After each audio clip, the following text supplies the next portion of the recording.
A 70-year-old man is facing charges in a double murder that happened near Breckenridge back in 1982.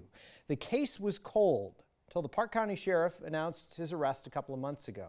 Since then, our 9 Wants to Know team has been digging into the suspect's background. They found a connection to a rescue in a snowstorm, a shocking story in its own right. Here's crime and justice reporter Matt Chaplow.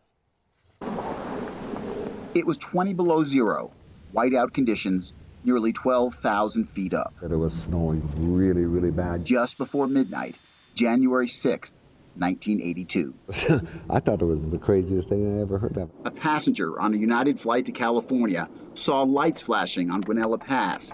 He told the flight crew, and they called down. Dispatch called and said they had a call from a sheriff up there in the sky that said he saw SOS lights flashing on top of Guanella Pass. Wanted to know if anybody could check it out. Dave Montoya, a fire chief in Clear Creek County, answered the call. I just happened to be the guy that drew the straw to go get up. 39 years later, Montoya still vividly remembers the moment he saw a pickup truck stuck in a snowdrift at the top of the pass.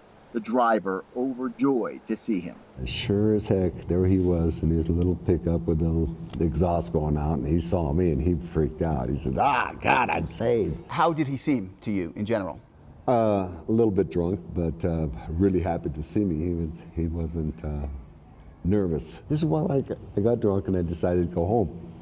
And I said, "You came up over the pass?" He says, "Yeah, well, it seemed like a good idea." And I said, how in the heck did this guy get so lucky to have all that stuff fall into place? Montoya says he recognized the man he rescued from a local mine where they both worked. He was all right. He was just another employee. He was a mechanic. I was a miner. But he didn't know him well. I never had a problem with him. And never saw him again. We ended up picking up the guy straight out of hell. Until he saw his mugshot on television earlier this year. On February 24th, we arrested Alan Lee Phillips. Just a few hours before Phillips was rescued in 1982, 22-year-old Annette Schnee and 29-year-old Barbara Oberholzer went missing in Breckenridge.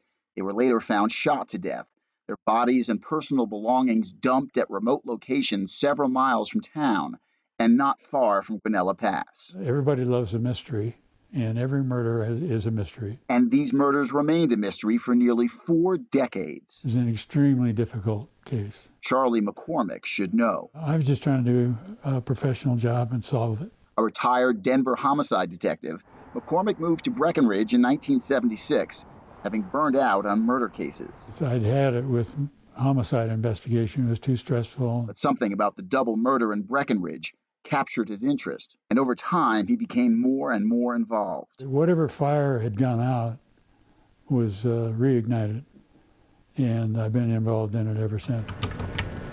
McCormick says he's worked on the case almost every day for the past 32 years, the last 22 as a volunteer on the district attorney's task force, poring over evidence, interviewing people, pursuing leads. So we had the leads of 2 or 3 serial killers in Montana, in Idaho, so we spent a lot of time researching and going there. At one point, McCormick says the investigation even went overseas. If I had done something like that, I'd be long gone. Turns out he didn't have to look that far.